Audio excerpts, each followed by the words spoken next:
La Sainte Messe, c'est quoi? La Sainte Messe n'est pas seulement prier et chanter ensemble, c'est beaucoup plus que cela. Mais pour comprendre ça, il nous faut travailler quelques fondements. On va le faire en 3 étapes. D'abord, nous nous posons la question, qu'est-ce que c'est un sacrifice? Les hommes expriment par des signes ce qu'ils portent à l'intérieur d'eux-mêmes. C'est pour cela qu'on peut distinguer un homme amoureux d'un homme en colère. Ils s'expriment de manière différente. En religion, on a aussi des expressions de notre expérience intérieure. L'exemple le plus important est le sacrifice. On trouve les sacrifices dans pratiquement toutes les religions. Un sacrifice est un don précieux fait pour Dieu. Il exprime que Dieu est important pour moi, qu'il a la première place dans ma vie. Dieu lui-même, naturellement, n'a pas besoin de sacrifice. Cela ne lui apporte pas vraiment quelque chose.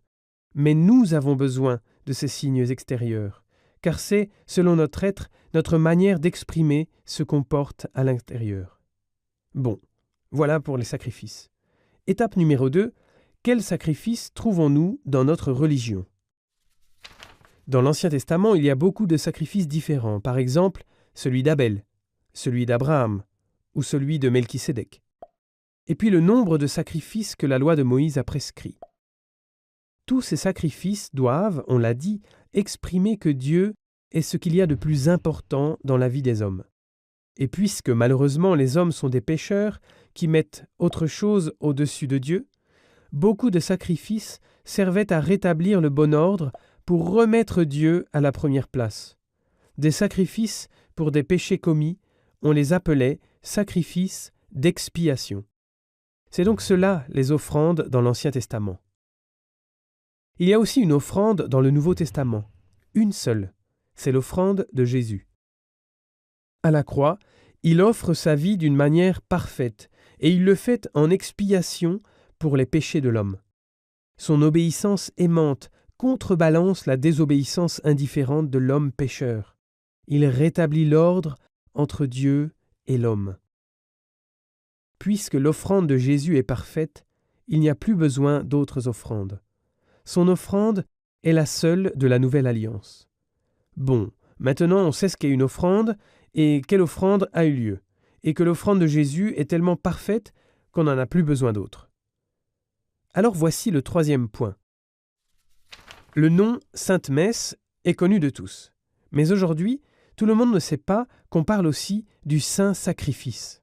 Attendez, après Jésus, il n'y a plus de sacrifice, alors pourquoi on appelle la messe aussi le Saint Sacrifice? On parle du Saint Sacrifice non pas parce que la messe est un nouveau sacrifice, mais parce que, à la messe, l'unique sacrifice du Christ à la croix est rendu présent. Cela se fait de la manière suivante. À la Sainte Messe, le pain et le vin sont consacrés pour devenir le corps et le sang du Christ. Jésus est alors vraiment présent sous les espèces du pain et du vin. On appelle cela présence réelle, comme on l'a déjà vu. Mais la consécration du pain et du vin se fait séparément. Et donc, à la consécration, symboliquement, le corps et le sang de Jésus sont séparés. Quand on sépare le corps et le sang d'un homme, il meurt. Et si on consacre à la messe le corps et le sang de Jésus séparément, cela signifie la mort de Jésus. Sa mort sur la croix est sacramentellement rendue présente. Naturellement, il ne souffre pas de nouveau, mais par les signes du sacrement, son offrande sur la croix est rendue présente. Jésus se rend présent dans les offrandes de la Sainte Messe comme celui qui est mort pour nous. Et c'est de cela qu'il s'agit à la messe, de cette présence particulière, de la représentation, dans le sens de rendre présent, de son sacrifice sur la croix. Prier et chanter en communion avec les autres est beau, mais ce n'est que le cadre pour ce qui est au centre, l'œuvre de la rédemption du Christ sur la croix. Par la représentation de son sacrifice, il nous donne actuellement part aux grâces qu'il a obtenues alors à la croix. À la Sainte Messe, l'œuvre de la rédemption s'achève en nous toujours à nouveau. C'est cela qui fait de la messe quelque chose de si extraordinaire et d'absolument spectaculaire.